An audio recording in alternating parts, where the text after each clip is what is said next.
From the Ticats Audio Network, this is Ticats Today with Brayden Neville.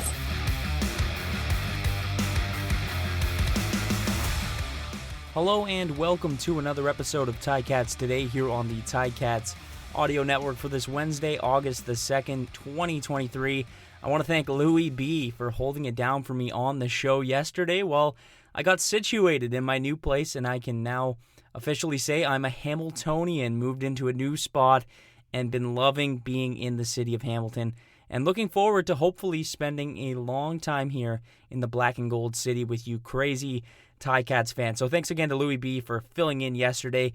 We have an exciting show, jam-packed and ready to go for today. We will hear from Coach O, Tre Crawford, a guy who had his best game of the season Friday with 2 sacks. I sat down with him, and we also spoke with performer of the game for the Ticats Red Blacks matchup, Malik Carney, who had a great performance Friday, picking up a couple of sacks. But first, let's get to some news around the team. The Ticats continued preparations for their big game Saturday night at 7 o'clock against the Montreal Alouettes, a team that beat them just before their bye week, the last bye week. That was the first one, and that was in week 3, 38-12. So the Ticats are looking to get some redemption here ahead of their second bye week of the season, and I think this team has much more of an identity now than they did in that previous matchup, and of course are coming off a huge win in Ottawa. Coach O spoke about the upcoming game with the Alouettes and more.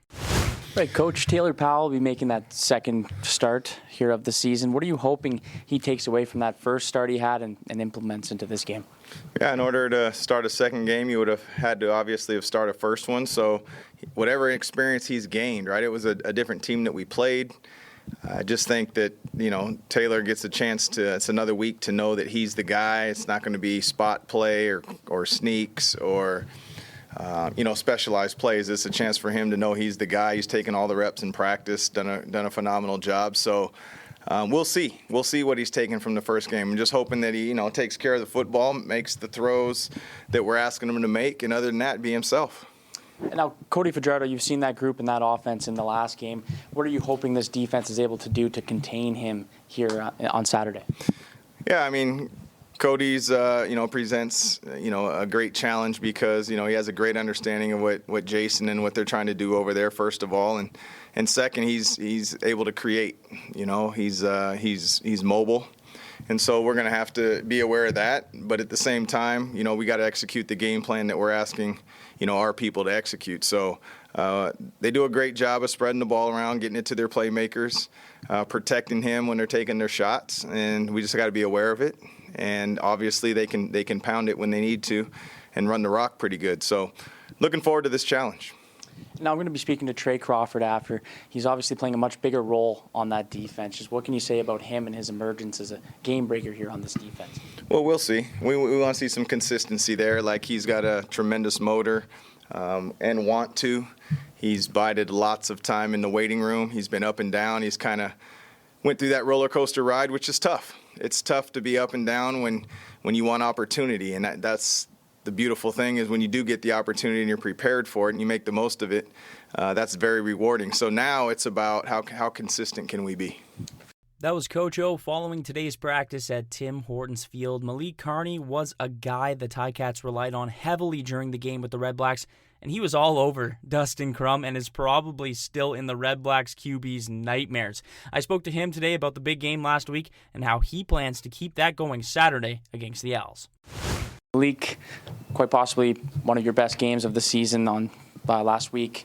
How do you keep that momentum here and head against Montreal? Consistency, film, preparation, recovery, and just mentally preparing for the game. And going from a quarterback playing against a quarterback like Dustin Crum to now Cody Fajardo, maybe a guy who's not as active outside of the pocket, does that kind of change the mindset at all for you on defense? There's different quarterbacks, but, similar tendencies. So, again, we just contain him and get to the quarterback, make his job uncomfortable, and, just being relentless in our rush. Is there anything you can take away from that loss a few weeks back to Montreal and then hopefully change for this game? Preparation, man. Just looking at our wrongs and our rights and continue to build on that, take it day by day, and, just disrupt their offense. Now, back in that game against the Red Blacks, why do you think the defense was able to be so successful? It just seemed like they weren't able to get anything done, especially in that second half game. Playing for one another, gelling, chemistry. I see us, coming together and, just being relentless. We're all on the same page, and we can just continue to do that. We'll be exactly where we want to be.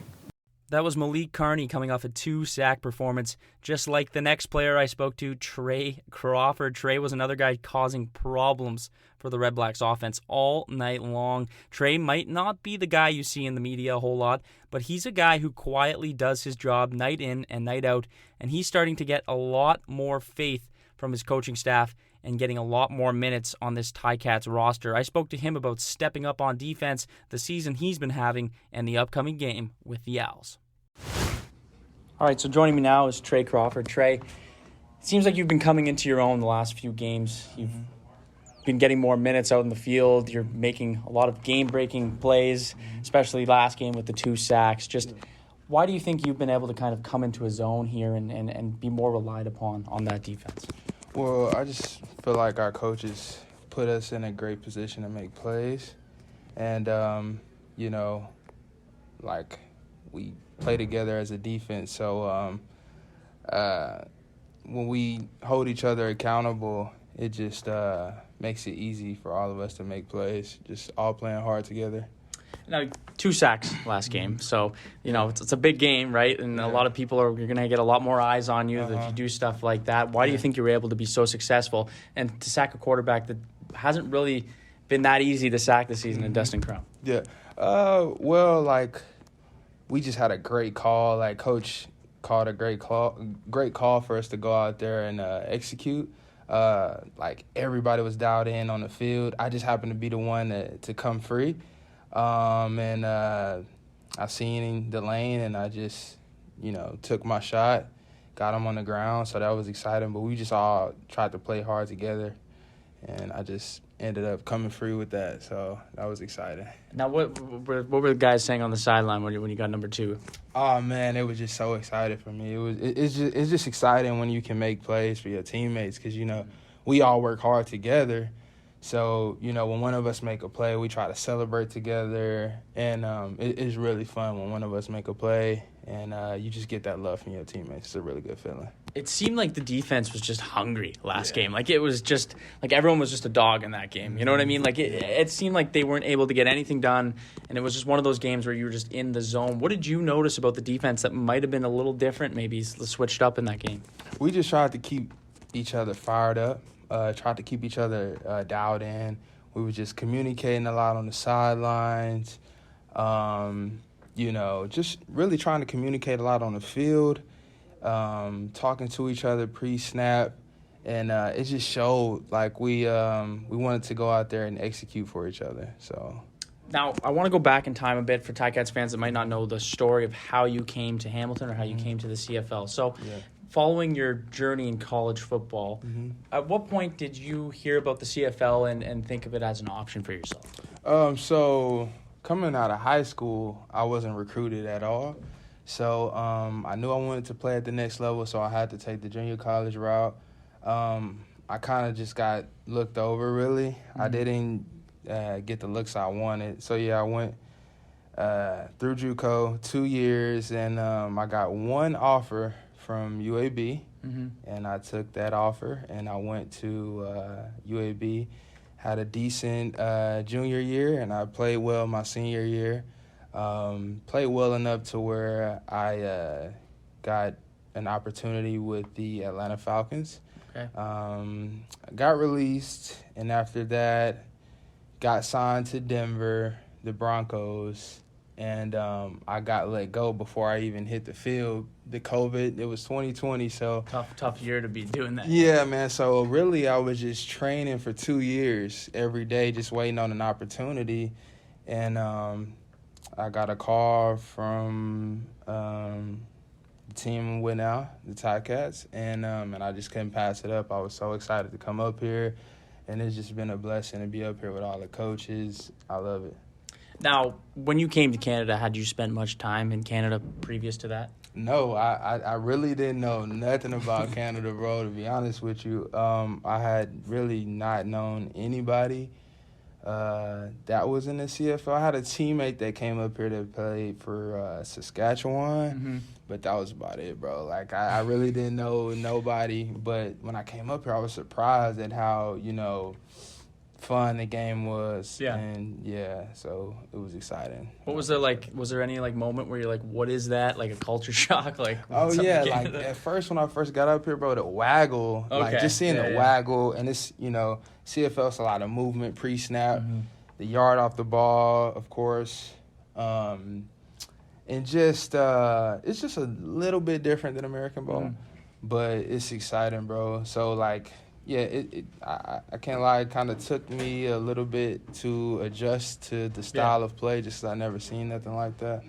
But it's extremely exciting. And especially for a defensive player, that waggle is just, it's not as, like for a receiver, some guys come in the league and they love it. You know what I mean? On the defensive end, not so much. So it's like, it seems like that's always what they say when they come to the league. That's the first thing that takes adjusting to. Now, off the field, you're just hanging out, you're having fun. What are you doing for fun?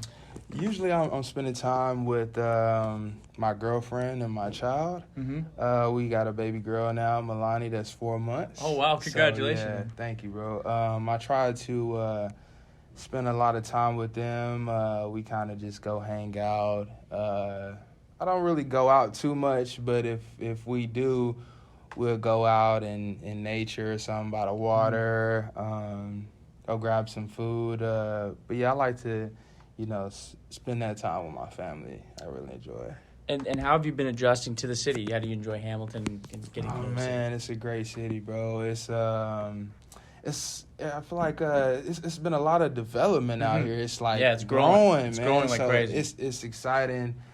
I did not know Hamilton was as great of a city as it is. It's bro. like a hidden gem in ways. It a lot really of things is, about bro. It, for sure. And it's just the people here are great.